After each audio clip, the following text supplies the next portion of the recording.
from one passionate nature nerd to another, that's what he likes to be called. He's also a vet. His name's Dr. Sean McCormack. And he's a man who likes to investigate when he hears that there's new wild neighbours that have taken residence in his Ealing neighbourhood.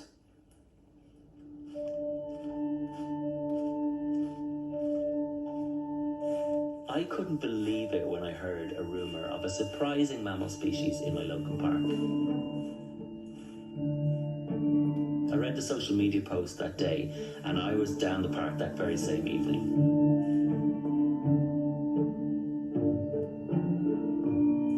I remember hearing what I thought might be tawny owl chicks in the trees above me. But when I looked up and scanned with my torch, an unfamiliar four-legged mammal came scurrying down the branch.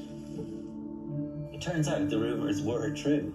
A population of edible dormice in Ealing.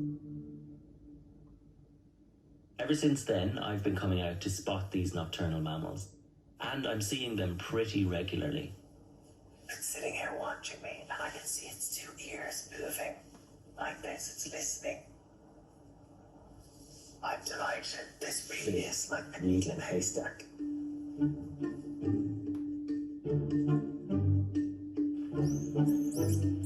More than 100 years ago, in 1902, a handful escaped from a private collection in the Chilterns.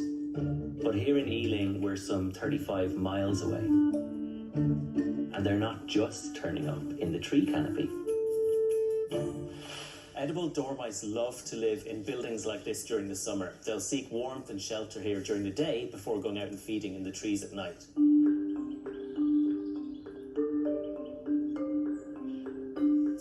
They'll nest in old squirrel drays, birds' nests and tree cavities in the wild, but they will also nest in man-made structures like this loft space. So I'm going to need my torch on to have a look in here. And I have left a trail camera in here. Wow, this space is absolutely ideal to shelter in. And I can see all along here there are lots and lots of droppings. We can see multiple juveniles here, which means they've bred this year. But while they seem to be doing well here, it's not necessarily good for Ealing or for London. I'm off to meet Roger Trout, who's been studying edible dormice here in the Chilterns since 1995. With over 200 nest boxes up throughout the woodland, he's working under licence to gather data on population and reproduction rates, as well as the effect these non-native mammals are having on native species. What has their population been doing over time here, specifically in the Chilterns? Well, when we started this particular project in 1995, we were catching perhaps 10 animals. Right. We're now, on some years, we're dealing with 800 individuals. So they're doing very well here. They have come up by an order of at least tenfold, and our latest estimate is that the population in the Chilterns and around the Chilterns area, now they have spread, is somewhere between 250,000. Wow. Baseline, and when they breed, that will be moving up.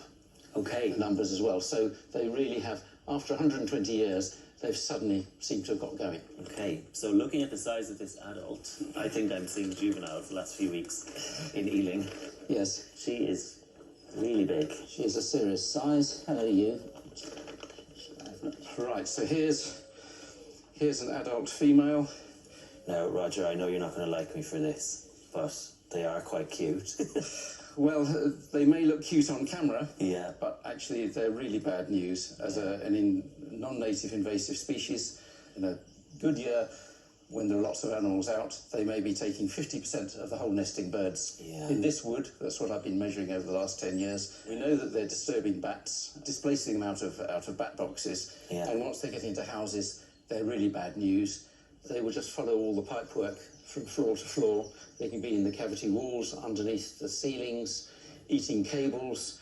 So, Roger, obviously it's a complete mystery to me where they've come from in Ealing. Any ideas? Well, there are two obvious options. Either somebody picked some up, young ones up from a wood and took them home, and they then escaped. Yeah. Or possibly they've moved along the railway lines and the road edges where there's adequate trees, but it doesn't surprise me that they're moving into London And in fact, that's actually quite bad news.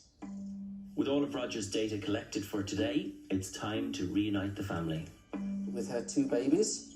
Good stuff, Roger, thanks.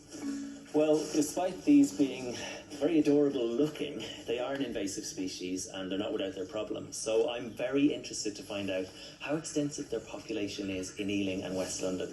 By all accounts, they could be popping up across the capital in the next few years. So if you are out after dark and you hear a rustle or a squeak in the treetops, it could just be an edible dormouse.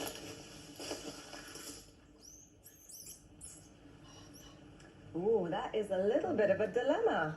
Cute animals, but they gotta go.